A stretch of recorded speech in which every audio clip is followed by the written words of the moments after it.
pelas palavras, pela acolhida, e eu quero aproveitar e agradecer à organização em seu nome, né, pelo convite para participar desse congresso, que para mim é um motivo de muita satisfação poder dialogar um pouco nessas questões como um todo que envolvam também a conservação e o turismo, porque no final das contas eu acho que a gente pode ver grandes conexões que estão começando a acontecer hoje com relação a esse colapso ambiental que a gente está vivendo, né?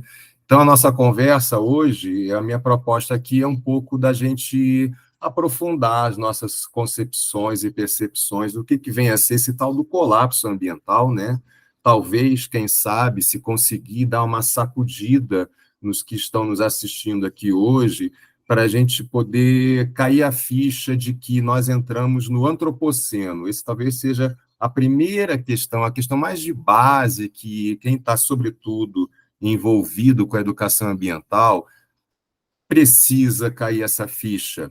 Não estamos mais no Holoceno, essa era já está ultrapassada, estamos no Antropoceno, e isso significa muitas mudanças. Então, essa é uma questão muito de fundo que a gente precisa dar uma parada para pensar. Muito bem, então, olha, pessoal, a proposta aqui, o título, Ecologia Política do Colapso Ambiental e as suas implicações para a Política Nacional de Educação Ambiental na era do Antropoceno. Enfim, esse longo título aqui, basicamente, é para a gente poder trabalhar um pouquinho essa concepção do colapso ambiental por outros ângulos, por outros elementos, né? Porque a gente está hoje vendo muita questão da ciência climática, né? Quem tem falado muito sobre o colapso ambiental é da ciência climática. É uma perspectiva que analisa essa grande área de conhecimento que está se formando hoje, que é a colapsologia. Aqui a proposta não é da gente partir da ciência climática, trazendo todos aqueles dados de gráficos de quantidade de CO2 emitida, de gases de efeito estufa emitido, quem é que emite mais gases no planeta, todos esses gráficos e que também vão mostrar para a gente esses distúrbios climáticos com furacões mais fortes, tempestades mais volumosas, vendavais mais violentos, ondas de calor mais tenebrosas e por aí vai, né? Aqui o nosso olhar vai ser pela perspectiva da ecologia política, que é bem diferente da ciência climática, e a gente vai explicar isso já agora no segundo slide. Então, aqui é para sinalizar isso, não vamos partir da ciência climática, e sim da ecologia política, para conversar sobre o colapso ambiental. Depois, vamos procurar saber um pouquinho dessas implicações desse novo cenário que a gente tem para a Política Nacional de Educação Ambiental, que é um pouco do foco, quando o Maxwell fez o convite para essa fala, a gente está aí passando pelo marco de 25 anos de criação da Política Nacional de Educação Ambiental. Então, é um bom momento para a gente poder fazer uma reflexão sobre ela, né? E lembrando desse contexto de fundo que a gente está, que talvez seja o elemento mais central para a gente poder ser provocado para fazer mudanças, sobretudo dentro do campo da educação ambiental. Estamos na era do antropoceno. Isso não é apenas um termo técnico que o pessoal na geociência está criando para datar uma nova era geológica. Isso é um acontecimento geohistórico. É uma mudança muito profunda de agora a gente está entrando numa fase de instabilidades climáticas tão absurdas que a nossa rotina está sendo afetada. E isso provoca grandes transformações. Aqui, então, é o caso da gente pensar, e a Política Nacional de Educação Ambiental? Ela vai dialogar, ela está dialogando com esse cenário, ela precisa ser reformulada, então são arremates finais que a gente se propõe a colocar aqui na conversa de hoje. Mudei de slide, acho que vocês estão acompanhando, né? Estamos, então, na segunda lâmina. O nosso percurso aqui vai passar por esses 3 pontos. Como eu sinalizei lá no início, a nossa abordagem para poder pensar o colapso ambiental é pela ecologia política. Por quê? Por que essa escolha? Pelo simples fato de que a gente sabe, como pressuposto, que as sociedades complexas, as sociedades de classe, são espaços de conflito de interesses. E muitas vezes os interesses são contraditórios. Então, quando a gente vive numa sociedade de classes, por exemplo, esse é um dado totalmente estruturante para a gente poder pensar: bom, se existe mais de uma classe social e se essas classes sociais têm interesses contraditórios, muitas vezes conflitantes, cada uma vai ter a sua visão de mundo, o seu projeto político particular. Então, isso nos faz pensar, talvez exista mais de uma educação ambiental, como modelos teóricos, uma para cada classe. Se houver só um modelo, pela perspectiva sociológica, a gente entende que esse modelo, na verdade, ele se tornou hegemônico, dominante, porque ele anulou os outros olhares, as outras possibilidades da educação ambiental, das elites de um lado e da classe trabalhadora de outro, por exemplo, para a gente ficar com uma categoria marxista, entendendo a sociedade como espaço de conflito. O que a ecologia política vai fazer aqui para a gente? O foco, a análise preponderante é estudar as relações de poder. Relações de poder. Quem ganha e quem perde, quem quer que mude, quem quer que não mude. Dentro, aqui no nosso contexto, o nosso enquadramento é o colapso ambiental, que a gente também pode falar, como alguns autores dizem, de ecocatástrofe. Então, nesse tempo novo, atravessados por essa instabilidade climática que a gente começa a ver já a partir da primeira década desse século, o nosso contexto aqui é tentar entender essas relações de poder que estão acontecendo dentro desse novo acontecimento geohistórico, que é o colapso ambiental.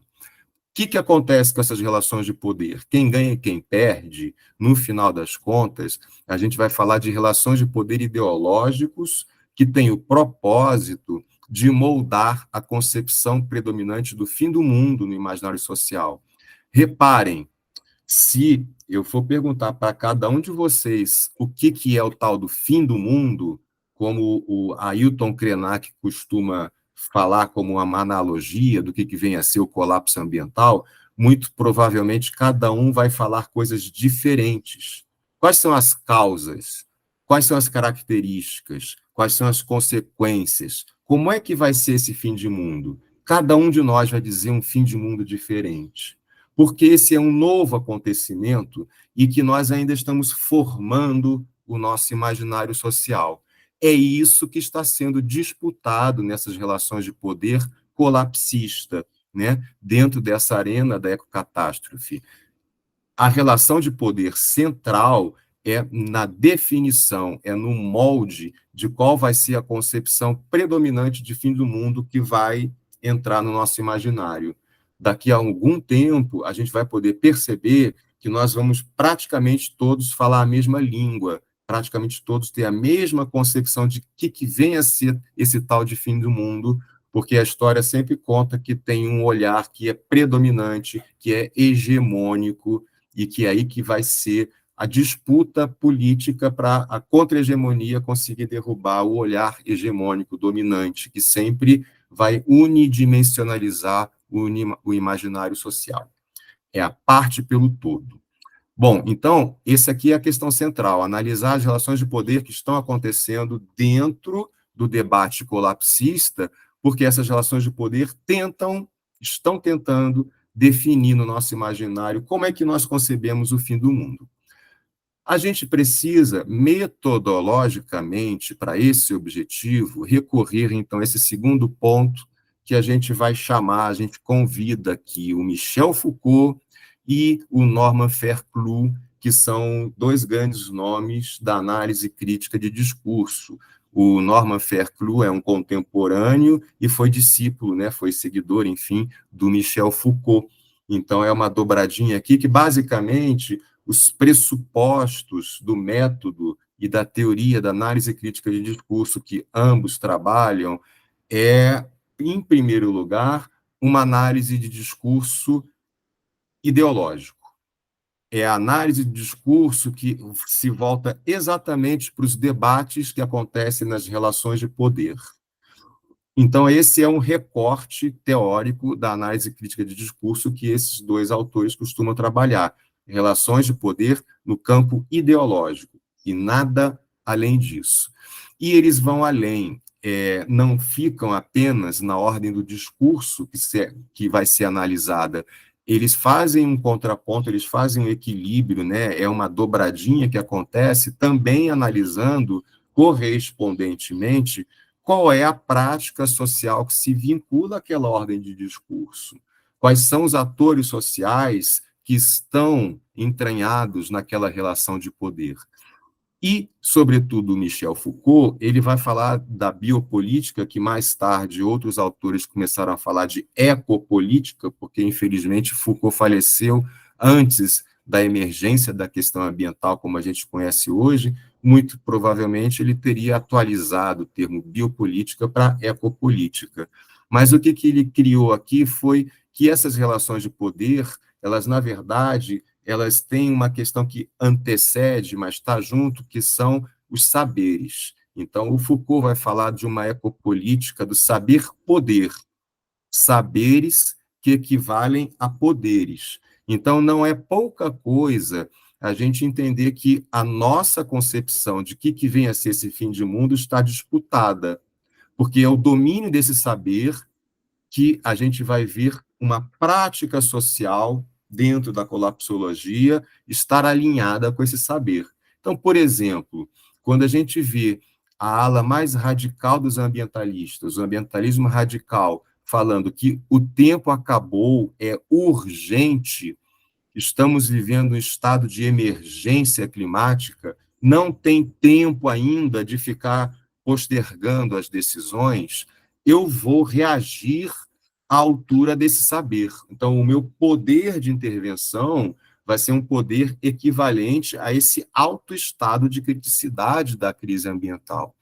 Enquanto que se o meu saber é mais ponderado, o meu saber sobre o colapso ambiental, assim, não, é muito sério esse cenário, mas não é tão grave assim, ainda dá tempo para as instituições se adaptarem, ainda dá tempo, até 2030, por exemplo, para a gente poder implementar os objetivos do sustentável, ainda dá para a gente descarbonizar a economia até 2050, como alguns atores da economia costumam dizer, eu vou também, com esse saber, ter uma reação do meu poder equivalente a esse saber. Então, o que a gente vê que esse debate, para se definir quem é que vai ganhar a concepção predominante do fim do mundo, não é pouca coisa. Se eu sei que o fim do mundo é muito grave, eu vou querer uma mudança profunda. Se eu acho que o fim do mundo não é uma questão tão séria assim, eu vou apenas sugerir reformas, mas sem mudar a ordem.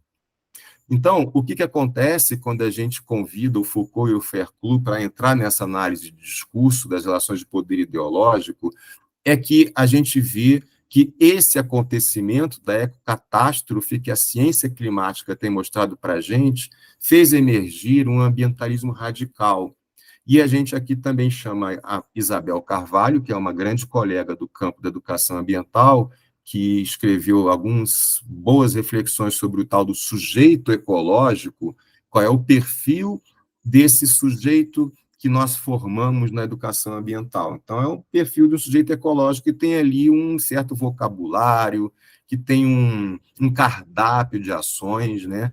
E aí, então, agora, com esse acontecimento do colapso ambiental atravessando o nosso tempo histórico, a gente vê emergir um novo sujeito ecológico praticando uma nova gramática. São sujeitos que estão fazendo coisas completamente diferentes do que o ambientalismo estava acostumado a fazer e, sobretudo, do que a educação ambiental está acostumada a ensinar, que a gente vai ver aqui nos próximos slides. E aí, então, nosso terceiro ponto aqui, o nosso terceiro momento da conversa, é entrar um pouco mesmo nessa categorização. O que está acontecendo, propriamente dito, nessa disputa ideológica dentro das relações do poder colapsista, do colapso ambiental, na sociedade disciplinar. E aí isso aqui eu quero também chamar a atenção, porque esse é o nosso território. É como se o ringue, né, é como se a arena desse debate, dessa relação de poder, ele se dá dentro daquilo que se chama sociedade disciplinar, que é uma questão também que o Michel Foucault trouxe à tona para a gente poder pensar aqui, junto de um outro ator muito importante, que se chama o Althusser, Louis Althusser, é um dos nomes lá das antigas da escola os críticos reprodutivistas, né, no campo da sociologia da educação, que a sociedade disciplinar, ela basicamente ela vai ter aparelhos ideológicos e repressivos de controle social para que a ordem seja mantida. Aqui a gente vai ver uma pedagogia da obediência que ela é insistente o tempo todo para que a nossa ação política e os nossos comportamentos cotidianos sejam sempre feitos dentro da ordem. Então, eu estou chamando a atenção aqui porque o que é a natureza primordial do ambientalismo radical é afrontar a ordem social vigente, a partir da constatação de que essa ordem social nunca foi justa e agora passou também a ser ecocida. Então, o nosso primeiro desafio, enquanto educador ambiental, é romper esses mecanismos de controle da sociedade disciplinar. Vou trazer alguns exemplos aqui para vocês, isso vai ficar mais claro. Então, esse terceiro momento, a gente vai ver, então, que elementos são esses que estão compondo, né, a disputa nessas relações de poder para se constituir o imaginário social e também o currículo da educação ambiental, que evidentemente não fica de fora, né? O campo da educação ambiental é riquíssimo de possibilidades para se trabalhar questões ambientais no imaginário social. E a gente está vendo a educação ambiental, o campo da educação ambiental, atualmente, nos últimos 5, 10 anos, produzindo conhecimento sobre currículo de emergência climática, educação ambiental e educação climática, enfim, está trabalhando aí um pouco desses contornos, né? E a gente precisa analisar bem a fundo para saber se está sendo disciplinar ou não. Muito bem, mudando de slide, a gente começa, então, essa, essa reflexão retomando um trecho do livro do Arnold Toynbee, que é esse sujeito que vocês estão vendo aí na lâmina à direita, que é um livro clássico que se chama A Humanidade e a Mãe Terra, que ali ele vai falar um pouco de como é que é a relação humano-natureza ao longo da história e ao longo de todas as culturas. É um livro muito bonito. E que, num determinado momento, ele vai fazer esses três, né, essa fala que eu dividi aqui em 3 parágrafos, que ela vai dar o tom aqui do tempo que nós estamos vivendo hoje. E ele vai escrever essa obra lá em 1978, que vai corresponder àquilo que a gente pode falar da primeira onda de alarme colapsista. Porque depois da Rio 92, a gente passou a ver uma segunda onda. Então, eu quero trabalhar um pouco com vocês isso. Nós já passamos, esse é como se fosse a segunda vez que a comunidade ambiental dessa ala, né, do ambientalismo radical, tem soado o alarme de emergência. Então, olha o que o Arnold Toynbee diz para a gente.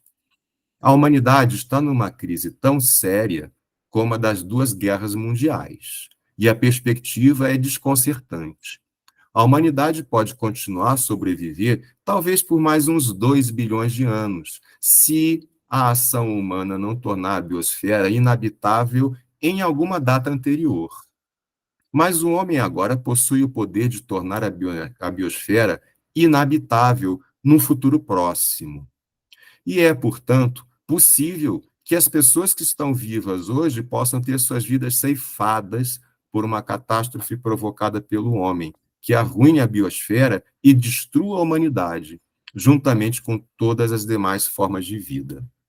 Nessas circunstâncias desconcertantes, somente uma previsão pode ser feita com certeza.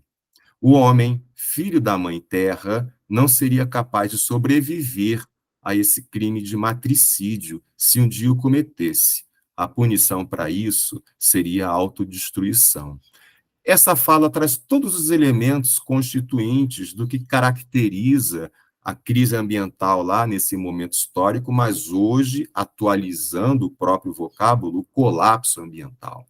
É aquela perspectiva da biosfera ser arruinada, solapada e se tornar inabitável, inclusive para o próprio ser humano. Uma perspectiva sombria de futuro, desconcertante. Mas eu quero chamar a atenção aqui para vocês, já pensando numa historicidade, que é importante a gente recuperar toda a trajetória histórica, né? Fazer a historicidade desse processo. Olha, ele escreveu isso lá em 78, e naquele momento desse primeiro alerta ecologista sobre o colapso ambiental, ele vai falar de alguma data anterior, não se sabe ainda, um futuro próximo, essa incerteza, quando? Nesse tempo histórico, nos anos 60, nos anos 70, nos anos 80, o imaginário mostrava, o imaginário social estava assim, olha, a gente tem uma crise ambiental que se avizinha no horizonte. Está lá no horizonte, está longe ainda. Então, isso aqui caracteriza muito essa percepção do tempo nesse momento histórico. Quando a gente olha hoje os textos, né, as falas sobre o colapso ambiental, já não se fala mais alguma data futura, um futuro próximo. Se fala aqui, já chegou. Já entramos no limiar inicial desse processo do colapso ambiental. Não é mais futuro, agora é presente. Essa é a única mudança que a gente vê da fala feita pelo Arnold Toynbee lá no passado. Mudando de slide, aqui é para uma breve caracterização do contexto, né, de onde que isso emerge, por que isso emerge, né, por que o ambientalismo e toda essa ordem do discurso colapsista que vai chamar atenção para uma crise ambiental global, planetária, isso se insere nesse quadro da modernidade tardia, quando vai aparecer aquilo que o Ulrich Beck, que é esse sujeito que está aí nessa fotografia pequenininha, vai rotular como a sociedade de risco. É durante o processo da modernidade tardia que emerge, então, essa constatação de que a sociedade contemporânea passou a ser uma sociedade de risco, porque vai combinar três elementos, basicamente. Primeiro, uma disfuncionalidade do progresso. A gente sempre teve em mente que o progresso inexoravelmente nos leva na direção de melhoria, de bem-estar. Era sempre uma causalidade. Progresso é sinônimo de bem-estar. Progresso é sinônimo de melhoria das condições de vida das pessoas. Mas chega num determinado momento que isso começa a ficar, será mesmo? As fábricas com as suas chaminés, por exemplo, no passado, chaminé era visto como símbolo de progresso. Hoje, chaminé é vista como símbolo de poluição, não tem nada de progresso nisso. Depois que a gente inventou a bomba atômica, também, mais uma vez, mas que ciência é essa, né, que descobriu esse poder como um todo, e o primeiro uso que se fez foi de fabricar uma arma de guerra, uma arma de destruição em massa. Então, se começou a perceber que o progresso estava começando a ser disfuncional, gerando efeitos deletérios que ninguém desejava, porque quebrou essa ideia de bem-estar.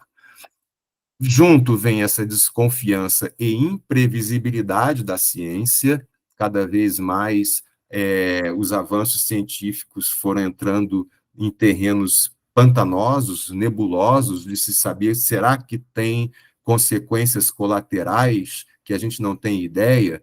Então, a gente pode citar como exemplo aqui, lá a Revolução Verde, lá nos anos 50, por exemplo, né, que quando a gente transfere a indústria química, que era uma indústria bélica, para a agricultura, com a fabricação de agrotóxicos, de uma forma geral, né, mas também de fertilizantes químicos, mas a gente começa a descobrir que tem um efeito colateral acontecendo de envenenamento da biosfera como um todo por conta da aplicação desses pesticidas.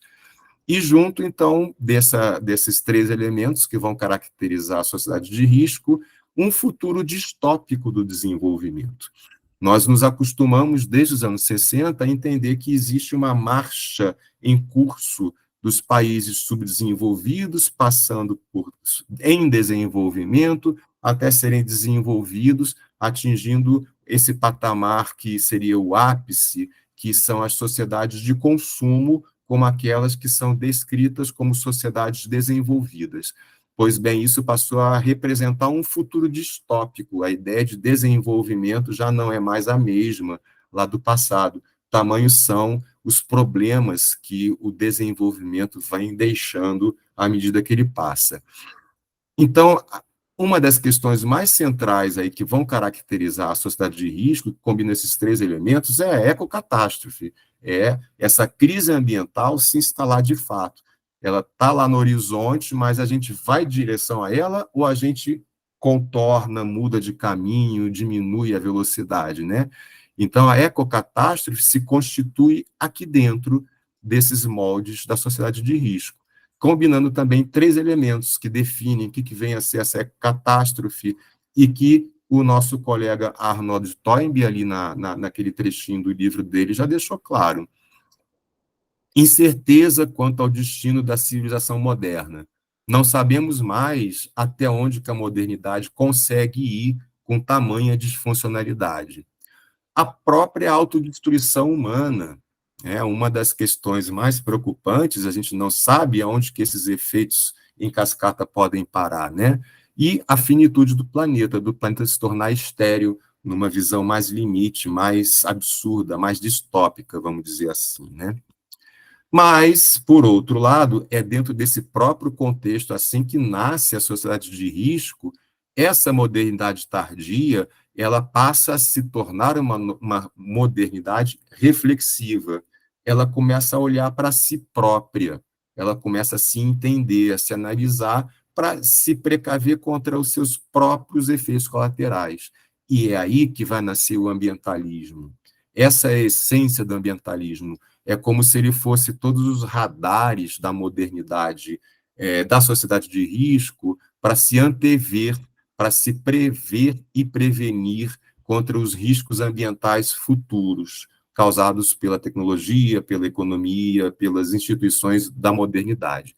É aí, dentro do ambientalismo, que vão surgir dois grandes princípios que dizem muito respeito hoje, sobretudo, a esse contemporâneo do colapso ambiental: os princípios da precaução e o princípio responsabilidade, que o Hans Jonas vai falar bastante. Então, eu trago aqui duas falas emblemáticas de dois grandes nomes também da ciência, né? O Albert Schweitzer, que vai dizer que ele, enfim, foi ecologista, ganhou o Prêmio Nobel da Paz, enfim. Ele vai dizer, lá numa certa altura, que o homem perdeu a capacidade de prever e de prevenir. Ele está falando totalmente aqui, então, dessa modernidade tardia. Ele já tinha essa sintomática da sociedade de risco. Capacidade de prever e prevenir saiu de cena. Então, com isso, a gente pode acabar destruindo a Terra. O poder humano é tamanho que essa profecia começa a surgir aí nesse horizonte. E a Isabelle Stengers, mais recentemente, agora em 2015, num livro que ela escreveu que é muito bacana, na Era das Catástrofes, se não me engano, esqueci o nome do livro, que ela vai dizer que quando o que está em jogo é o chamado desenvolvimento ou crescimento, a determinação é, principalmente, de não ter cuidado. A arte de cultivar o cuidado não foi um hábito da modernidade. Olha que coisa interessante, né? Então, ela faz uma grande síntese. Simplesmente, todo esse percurso da modernidade, até a gente ter chegado nesse período da modernidade tardia, quando surge a sociedade de risco, a questão foi falta de cuidado. A modernidade não foi boa nesse quesito, né? A gente é muito descuidado. Então, parece pouco, mas isso diz muito para a gente repensar um pouco o que a educação ambiental tem em mãos para poder remanejar, se a gente vai abandonar a modernidade ou se a gente tenta corrigir a modernidade, né? Seguindo, então, esse slide, aí a gente já entra, propriamente dito, na historicidade desse processo, resgatando que é a partir dos anos 60 que a gente vai ver se constitui essa ideia de uma crise ambiental. E essa ideia de uma crise ambiental, ela vai ter essa mesma leitura, essa mesma ordem de discurso que, como, por exemplo, essas capas de livros que estão ilustrando esse slide, elas todas estão articulando os mesmos elementos que são aqueles que a gente leu ali no início do Arnold Toynbee. São os profetas do Apocalipse. Se a gente puder dar um nome a esse grupo social, vamos colocar assim, eles se caracterizam como profetas, porque estão anunciando um futuro muito ainda sem ferramentas, que até hoje a gente, de fato, não tem ferramentas para poder ver futuro, mas tem ferramentas para analisar cenários tendenciais, né? Profetas que anunciam, então, um apocalipse ou um eco-apocalipse, essa tal da eco-catástrofe, antes que a natureza morra, uma estratégia para sobrevivência, bomba populacional, fim da natureza, morte e sobrevivência na vida na Terra, enfim, todos esses livros estão trazendo esses elementos olhando para o globo, para o planeta Terra, e para como que a pegada antrópica é violenta o suficiente a ponto de colocar esse estranhamento. Olha que pode dar ruim esse caminho da modernidade, né? Profetas do Apocalipse é um termo que foi cunhado pelo John McCormick, né, a tese de doutorado que ele escreveu e virou um livro, se chama Rumo ao Paraíso, que está aí em cima à esquerda nessa lâmina. Então, os profetas do Apocalipse, que começaram essa literatura nos anos 60, eles fizeram soar esse alarme. Olha, preste atenção que há uma crise ambiental vindo no horizonte, se nós continuarmos seguindo exatamente esse caminho da modernidade, com o desenvolvimentismo, com o crescimentismo da economia, com todas essas características. E essa produção continuou nos anos 70, nos anos 80, até a gente chegar nos anos 90, que todos devem se lembrar, que é ali em 1992 que acontece a Conferência das Nações Unidas para Meio Ambiente e Desenvolvimento, a Conferência do Rio, a Rio 92.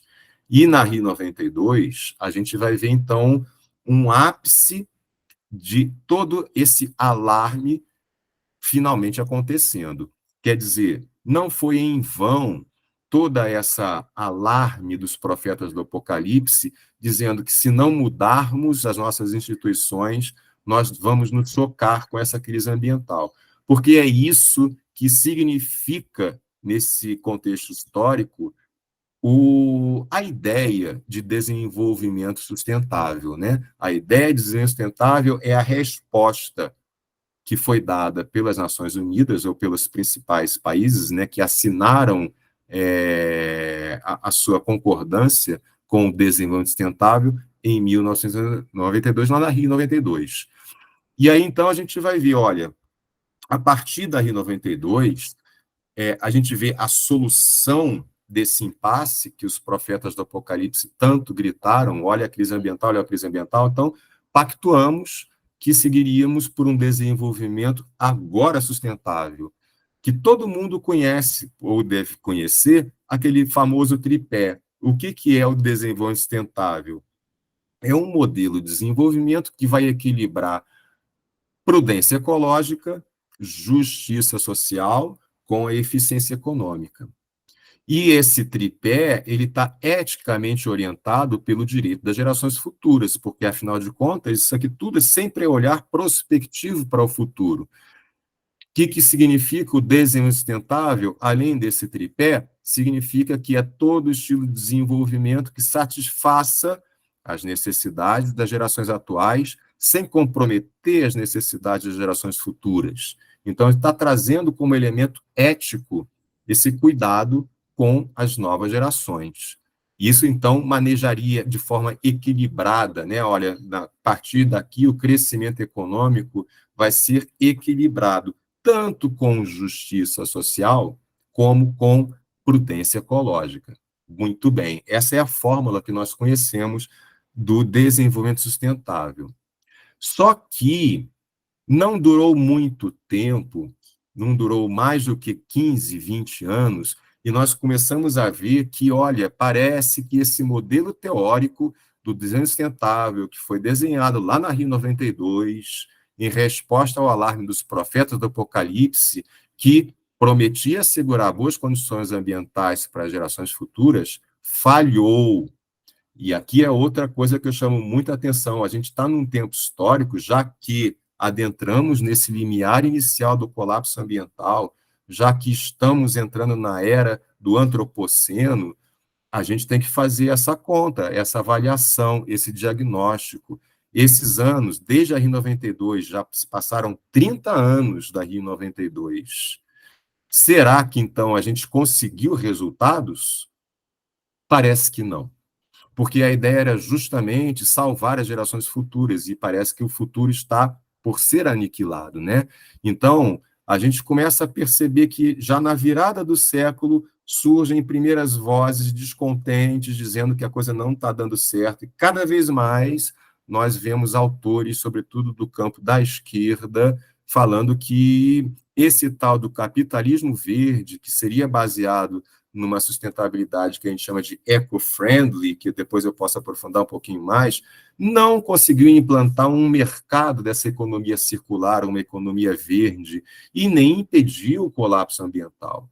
A gente está longe demais de ter um capitalismo verde, de ter uma economia circular, de ter um ambientalismo de mercado. Simplesmente parece que não entregou o que prometeu.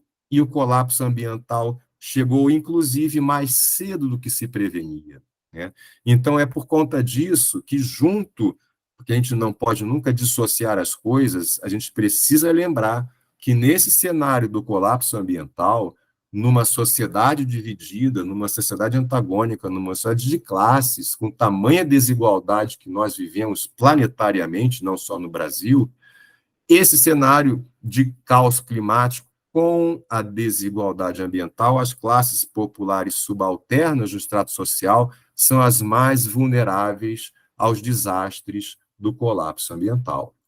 Então, a gente não está falando apenas de uma problemática ambiental que vai afetar todos nós indistintamente, de forma equânime. Não. Aqueles que já são vítimas do desenvolvimentismo, os mais vulneráveis socioeconomicamente, vão ser os mais suscetíveis aos desastres do colapso ambiental. Daí, então, a gente vai ver esse grito por justiça climática começar a emergir. Então, seguindo nessa historicidade, já virando a página do século XX para o século XXI, logo nos primeiros tempos, mas isso vem num crescendo, num processo, a gente vê emergir novas reflexões que vão remeter à ideia apocalíptica da emergência do fim do mundo, entre aspas, porque é um conceito que está sendo debatido, mas que vai fazer sempre alusão a um destino sombrio, marcado por uma ruptura abrupta e profunda na nossa rotina, no nosso cotidiano. Vai ressurgir de novo, como uma segunda onda, uma literatura dos profetas do Apocalipse. Lester Brown, que escreveu lá o Plano B, o Jared Diamond, que é um historiador que vai falar de colapso, enfim, toda uma literatura que vai, de novo, chamar a atenção. Olha, essa crise ambiental que estava lá no horizonte, está aqui, ó, está do ladinho, falta pouco, é tipo o relógio do fim do mundo, a gente está quase meia-noite e já já essa crise vai nos atingir.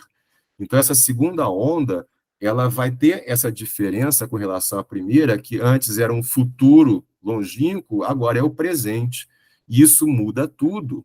Muda o suficiente para quando a gente traz, então, o Michel Foucault e o Norman Fairclough, a gente vai ver emergir toda uma nova ordem de discurso. E é muito interessante a gente pegar a própria questão climática para ver como que, ao longo do tempo, o próprio termo foi mudando de acordo com a passagem do tempo. O conhecimento científico avançando, o problema se avolumando e a gente começa lá no passado falando de efeito estufa, que era simplesmente o nome do mecanismo que acontecia.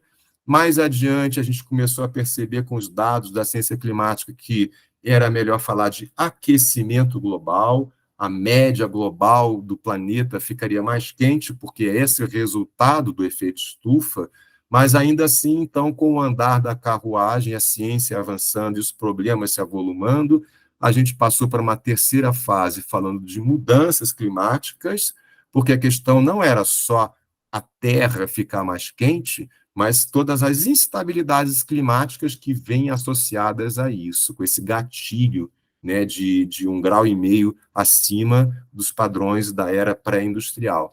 E recentemente, muito recentemente, a gente passou para uma quarta fase que passa a se denominar de emergência climática. Tamanho é o problema. E muitos países e instituições declararam estado de emergência climática exatamente para ajudar a colocar a política nessa direção do enfrentamento desse estado de emergência climática. E ano passado, o presidente, o diretor-geral da Assembleia das Nações Unidas, Antônio Guterres, fez essa importante fala: a era da ebulição global chegou, quer dizer, ebulição é estar fervendo, e fervendo a gente sabe, não pode tocar na água fervendo que se queima, né? Para trazer ainda um outro elemento de dramaticidade. Olha como que o vocábulo vai mudando ao longo do tempo. Esse fenômeno é tão marcante, né? Esse acontecimento do colapso ambiental, ele é tão grave, tão visível, que a gente pode dizer que a partir de 2015 surgiu uma nova ciência, um novo ramo científico que se chama colapsologia, graças ao trabalho do Pablo Servini, nesse livro maior, né, Como Tudo Pode Sossobrar ou Colapsar, que ele escreveu em parceria com um colega de trabalho dele, o Rafael Stevens. Dali em diante, a gente vai ver emergir um universo de produções interdisciplinares, né, sobre a colapsologia, exatamente para tentar estudar esse fenômeno. Até a psicologia está entrando aqui, tentando analisar um fenômeno da ecoansiedade ou da depressão climática que muitos jovens hoje passam a sofrer, evidentemente, vendo um futuro ameaçado, né? Então, a gente está nesse tempo de que a gente precisa jogar todas as luzes, né? São os profetas do Apocalipse aqui agora tentando entender como que a gente sai dessa enrascada. E aqui, então, esse slide chama muito a atenção da gente, que, olha, temos, na ordem do discurso ambiental, uma nova ordem do discurso colapsista, todo um novo vocabulário que aparece, que lá na primeira onda nem existia. Era aquela ideia muito abstrata, muito nebulosa de uma crise ambiental. Mas agora a gente passou a falar de antropoceno, de ecocatástrofe, de ponto de não retorno, caos climático, justiça climática, ecocídio, plastiglomerado, fronteiras planetárias, dia da sobrecarga da Terra, ecoansiedade, sexta extinção em massa e o próprio colapso ambiental. Então, esses novos termos animam essa ordem do discurso colapsista, né? Quanto mais dentro desse debate, mais se domina, se usa, se recorre a esse vocabulário. E eles também estão em disputa de poder, é importante salientar isso, né? A grande maioria tenta ser silenciado, mas a gente pega aqui o caso do antropoceno, por exemplo, tem já uma boa literatura mostrando todos os embates ideológicos entre aqueles que estão encarregados de definir o nome dessa era geológica. Tem muitos que sugeriram, não pode ser antropoceno, tem que ser capitaloceno, porque antropoceno não é justo, não dá para dizer que é o Homo sapiens, toda a humanidade, a ascensão dos humanos, que é responsável pelo colapso ambiental. Não é possível a gente acreditar aos povos indígenas, os povos tradicionais, essa responsabilidade da crise ambiental. E sim o modelo econômico, e sim o capitalismo. Então, tem vozes que dizem que não deveria se chamar antropoceno, e sim capitaloceno. a próprio debate para ver a partir de quando, então, ter essa fronteira entre o Holoceno e o Antropoceno foi palco de debates que vão fazer essa correlação de um saber e poder. Mas o que é interessante destacar aqui nessa correlação de força ideológica para definir o termo antropoceno ou capitaloceno é que o termo antropoceno prevaleceu, é o termo que vingou. Mas, quando a gente entra no detalhe, vamos investigar, tá? Então, quando que começa o antropoceno? E a literatura é unânime em dizer, naquele momento que vai se chamar a grande aceleração.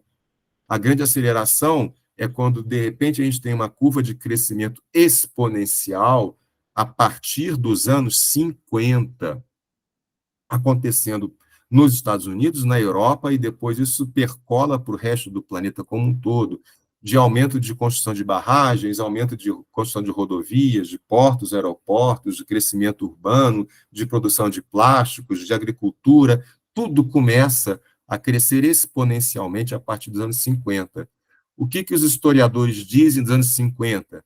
Eles são o início daquilo que se chama os anos dourados do capitalismo, que duraram 20 anos, os anos 50 e os anos 60. Os anos dourados do capitalismo inauguraram o quê? A sociedade de consumo. Então, não estamos falando aqui de sovietoceno, anos dourados do comunismo, estamos falando da sociedade de consumo originada pelo capitalismo, que esse sociólogo Isvan Mesaros, que tem a fotinha dele do lado, determinou, cunhou com muita propriedade que esse período equivale ao início daquilo que se chama de produção destrutiva. Quando se inaugura os anos dourados do capitalismo, nós vemos acontecer um fenômeno logo no final da Segunda Guerra Mundial, que foi uma nova fase de acumulação do capital, agora sob domínio norte-americano e não mais inglês. Essa nova fase de acumulação do capital vai fazer uma distinção absoluta, e isso aqui também é muito importante de sublinhar, com tudo aquilo que nós falamos sobre o industrialismo, porque muitos aqui, muitos de nós, colocamos a responsabilidade lá na Revolução Industrial, quando a gente começa a queimar carvão e petróleo para produzir bens de consumo. Tudo bem, as coisas começam ali, com o industrialismo, mas a verdadeira mudança, a gota d'água, o processo que nos levou para esse lugar do colapso ambiental, que se inicia nos anos 50, não é mais aquilo que aprendemos com o industrialismo, que é a produção em massa. Daqui em diante, nós temos um outro fenômeno, que é a produção em série. Desculpa, eu troquei. Não, está certo. Não, ao contrário. Eu sempre troco. O industrialismo nos ensinou a produzir em série, os produtos sendo reproduzidos numa esteira produtiva industrial. É aquele método fordista ali de a gente fazer sempre a mesma mercadoria sendo reproduzida. O industrialismo nos ensinou a fazer a produção em série. Aqui, nós vemos essa produção em série virar uma produção em massa. Daí, se caracterizar como sociedade de consumo, porque tudo gira em torno do potencial de consumo, porque os anos dourados do capitalismo foi a grande expansão, afinal de contas, da indústria produtiva, de forma que foi a primeira vez, já nos anos 50, que se deparou contra uma grande contradição do capital, que foi que passou-se a produzir muito mais bens de mercadoria do que a capacidade de compra, de consumo dessas mercadorias. Tinha muito mais mercadorias disponíveis do que sujeitos consumidores para consumir essas mercadorias. E essa foi a grande transformação que a gente assiste quando se ouve falar do American Way of Life, inaugurando a sociedade de consumo. Então, quando a gente entra nessa historicidade, tentar entender como e quando começou o antropoceno, não tem a menor sombra de dúvidas que começou com esse novo ciclo de acumulação do capital sob a hegemonia norte-americana, que funda os anos dourados do capitalismo e que consolida, né, que cria e consolida a sociedade de consumo. E isso se caracteriza como a produção destrutiva porque o István Metzaros é um daqueles que vai deixar claro que o que gera, o que movimenta toda essa engrenagem é a obsolescência planejada, que é o ultimato para poder resolver essa contradição entre uma capacidade de produção em massa e um consumo que, mesmo em massa, não consegue consumir toda essa produção. A solução, então, é encurtar a vida útil das mercadorias para que seja um processo incessante de consumo, consumo, consumo. E isso nos trouxe a esse lugar. Então, é muito importante de entrar nesse debate para a gente poder pensar, mas como que a gente sai dessa crise ambiental? Não é só descarbonizando a economia, não é só fazendo a transição energética para energias limpas e renováveis, é todo um repensar da sociedade de consumo que a gente precisa colocar aí na mesa de negociação e que isso não está posto. Esse slide aqui é dispensável, uso para outros textos, contextos mais aprofundados, mas mostra um pouco de toda essa mecânica que vai se constituir para a sociedade de consumo. E já entrando aqui um pouco já eu estou vendo que já estamos aqui há 1 hora, então está na hora de começar já a encaminhar para os finalmente. Além dos termos novos, nós temos também slogans novos, né? Mude o sistema e não o clima.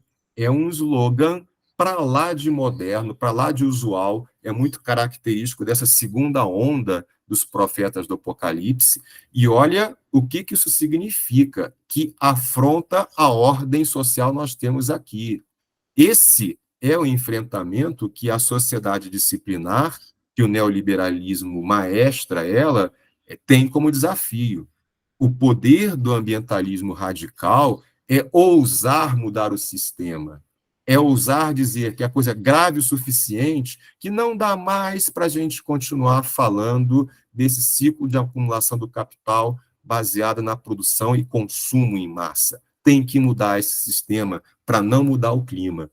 Então, isso aqui, esse enunciado, esse slogan, é cheio de problemáticas.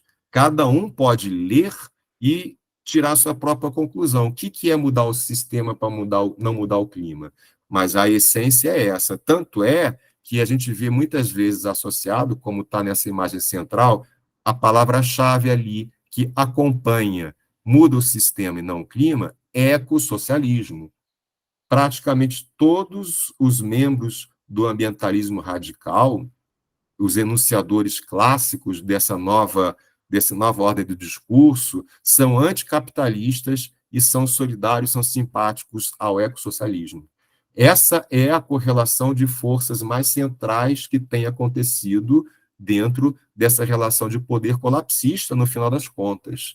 É um ressurgir desse debate, é o capitalismo ou o socialismo. E é o ecossocialismo que sai naturalmente empoderado dessa disruptura toda que nós estamos vivendo. Então, é muito comum de ver essa associação. Esse slogan, mudar o sistema, significa vamos sair do capitalismo e fundar o ecossocialismo ou seremos extintos.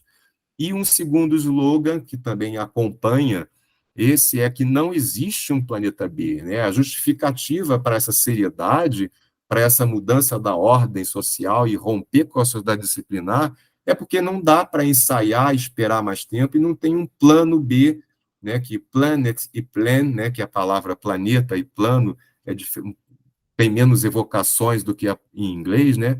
Mas está aqui o Pedro Aranha, que é um dos nossos militantes radicais mais entusiastas no campo brasileiro, né? Em momentos de passeata, hasteando essa bandeira, esse slogan, não existe planeta B. Então, não dá para continuar ainda acreditando nessa fórmula que muitos dizem que fracassou.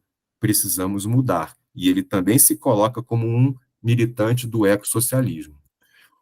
E aí, então, fechando esse quadro de diálogo do Norman Fairclough com o Michel Foucault, que articulam a ordem do discurso com a prática social, a gente vai ver que a militância ambientalista se transformou bastante, porque a gente vivia ali, a essência do ambientalismo eram ONGs, que lá no passado eram amadoras, depois se tornaram semiprofissionais, depois profissionais, e foram engolidas pelo sistema, mas aqui a gente vai começar a falar de uma militância de movimentos socioambientalistas, de movimentos mesmo, né, e de grandes movimentos de massa, como End the Ecocide of Earth, Extinction Rebellion, que é muito famosa, Coalizão pelo Clima, que é uma das que o Pedrão trabalha, Climáximo, que é uma organização em Portugal, que também é muito atuante, que basicamente o que vai mudar aqui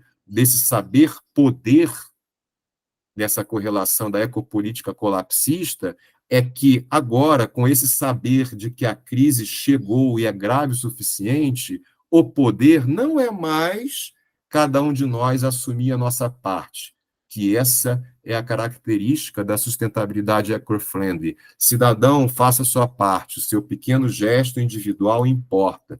É verdade que isso importa. Cada um de nós assumir a responsabilidade, mas não basta. Não bastou. As empresas e governos não assumiram a sua responsabilidade. Então, o saber-poder colapsista contemporâneo, essa militância do ambientalismo radical de hoje, foca nisso. Estamos cobrando a responsabilidade dos governos das empresas agora. Essa é a grande novidade. Não estamos mais com o megafone convocando a humanidade no planeta como um todo. Cidadãos, vamos reciclar o nosso lixo. Agora, estão cobrando das empresas.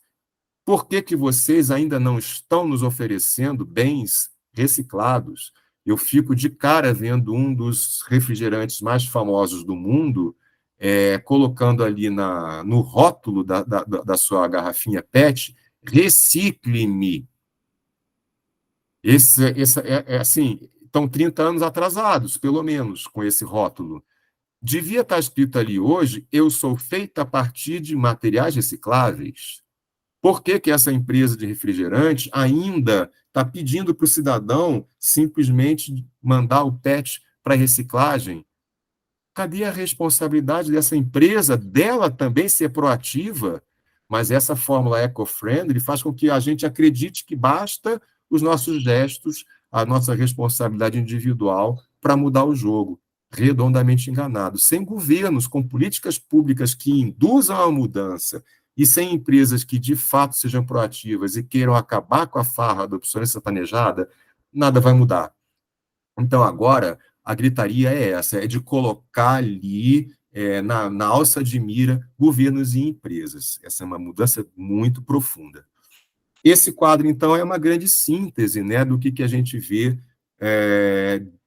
né, juntando aqui o Foucault e Fierclou, a gente vai ver o discurso e a prática social, o nível do saber correspondente ao nível do poder, que vai caracterizar o que é o ambientalismo radical, que vai encerrar todo esse universo dos profetas do Apocalipse, com essa nova ordem do discurso do estado de emergência climática, o ponto de não retorno, as fronteiras planetárias e tudo mais, mas que também vai partir para uma prática social, para essa militância engajada, amparado por uma ética da transgressão da ordem ecocida. Isso aqui também é muito importante de sublinhar, porque aquilo aqui, ó, nós estamos falando de rebeldes com causa, e é uma juventude rebelde com causa, para poder brincar um pouquinho que se falava, né, dos rebeldes sem causa da juventude do passado. A gente hoje está vendo sendo declarados os princípios da precaução, o princípio do não retrocesso ambiental, a desobediência civil, a objeção de consciência, que é uma outra perspectiva muito parecida com a desobediência civil, estado de necessidade e até a litigância climática como componentes éticos para embasar essa prática social de uma militância que está na rua protestando e interrompendo a rotina, e isso dá muita visibilidade, fazendo esse contraponto. Por que aceitamos que as consequências da modernidade interrompam a nossa rotina com o colapso ambiental e as pessoas se incomodam quando tem passeatas e protestos que fecham ruas, que bloqueiam portos, que fecham aeroportos e por aí vai, né? Então, tem aí uma equivalência entre o regime de urgência com esse ultimato para a reação. Interessante perceber também que a gente vai combinar tanto a justiça socioambiental com a justiça intergeracional. A justiça socioambiental são todos esses povos tradicionais.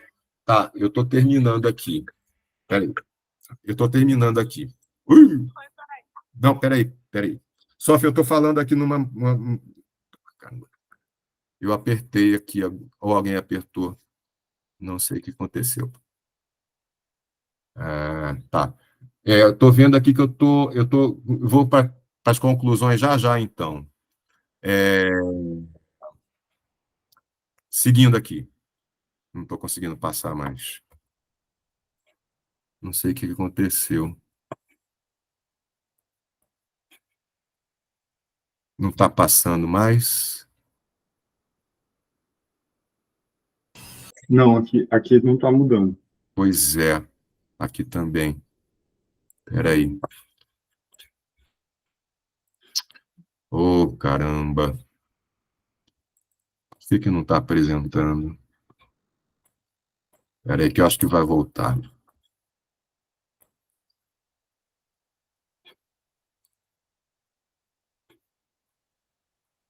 Não. Oh, meu Deus, não sei o que eu fiz aqui. Eu apertei em alguma tecla sem querer que tirou, eu acho. Talvez possa tirar e colocar de novo. É. Oh, caramba. Espera aí.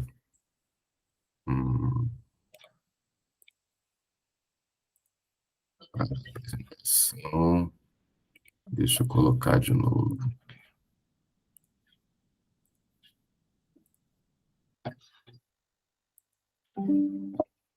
Acho que vai voltar. Pronto. Tá, então eu vou passar para eu estava falando aqui desse slide, que a gente tem essas duas entradas, a justiça intergeracional e a justiça socioambiental, que vão animar essa prática social do ambientalismo radical. Aí essas são só exemplos mostrando um pouquinho o que acontece, né?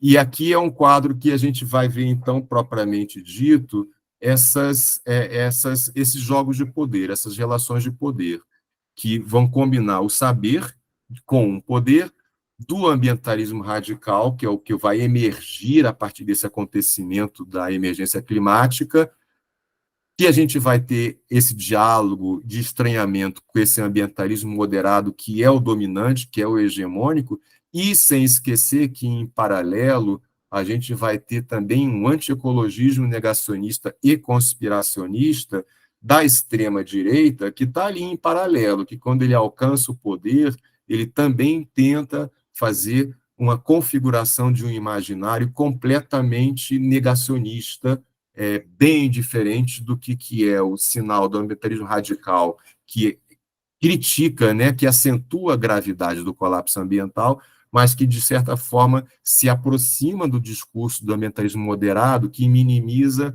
e naturaliza o colapso ambiental.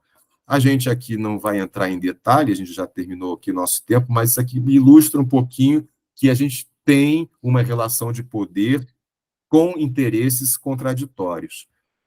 Olha que interessante aqui, por exemplo, quando a gente pensa na temporalidade do negócio, né? Laerte, numa tirinha ali sensacional, ela vai brincar aqui com esse tempo.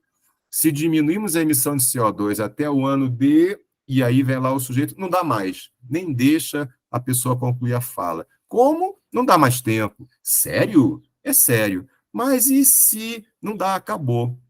Então, para ontem a questão do ultimato.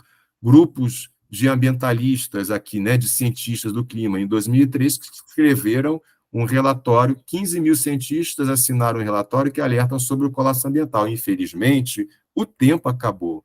Mas as Nações Unidas, elas vão falar lá dos objetivos do sustentável, falando nesse prazo de 2030. Até 2030, muita coisa ainda pode acontecer. Temos ainda esses 6, 7 anos pela frente para a gente poder jogar o atual, né?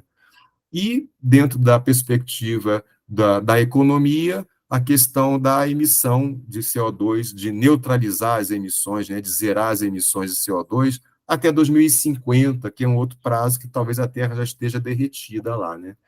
Aqui eu vou trazer alguns exemplos, mas a gente não vai entrar em detalhe, de como que se constitui essa educação ambiental disciplinar, que é aquela que é obediente à ordem. Então, ela vai falar, por exemplo, várias iniciativas que a gente tem visto hoje, como essa escola carbono neutro, né?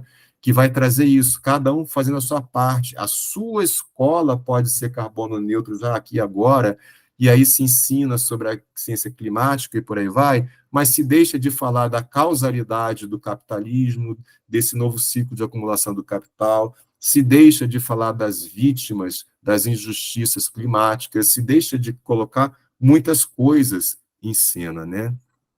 A gente vai ver também tendências de censura de livros didáticos sobre mudanças climáticas, a gente vai ver aparelhos repressores acontecendo, né? Todo esse universo dos ativistas climáticos sendo presos, detidos, julgados, condenados por perturbação da ordem pública, por exemplo, né? Até cientistas. Aí a gente vai ver um contramovimento, né? Os ativistas dizendo, olha, os protestos climáticos não são crimes, são atividades políticas, né? Uma ilustração que eu acho muito interessante, né? Um cartaz lá de que um jovem ativista está colocando, né? Nós seremos menos ativistas se vocês, governos, fizerem menos merda, por exemplo, né? Bom, e aí, então, fechando, a gente vai para essas questões de fundo para pensar na política de educação ambiental, no próprio campo da educação ambiental, atravessado por essa sociedade disciplinar que impõe a ordem, que impõe a disciplina, que impõe a obediência, e que aí, então, fica muito difícil para o ambientalismo radical poder furar essa bolha e redesenhar uma mudança do sistema.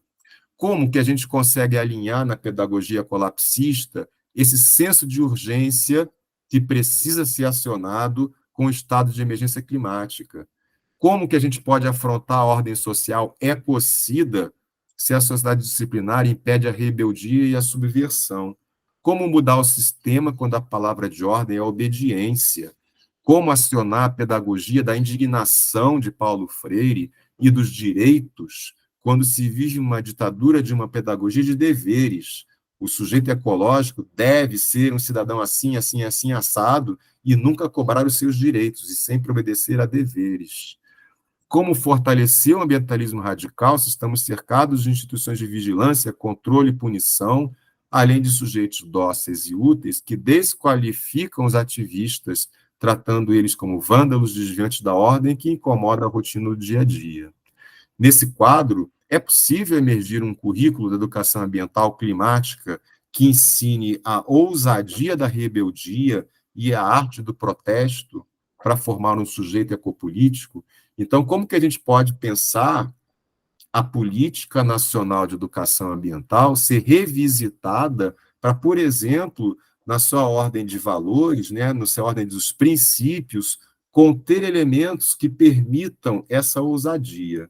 Porque a Política Nacional de Educação Ambiental ainda não está dialogando, não está preparada para assumir esse tamanho de desafio de uma educação ambiental que se aplique no antropoceno. É isso, desculpa ter ultrapassado tanto tempo e, mais uma vez, agradecido pela oportunidade de compartilhar essas preocupações com vocês. Obrigado, Maxwell.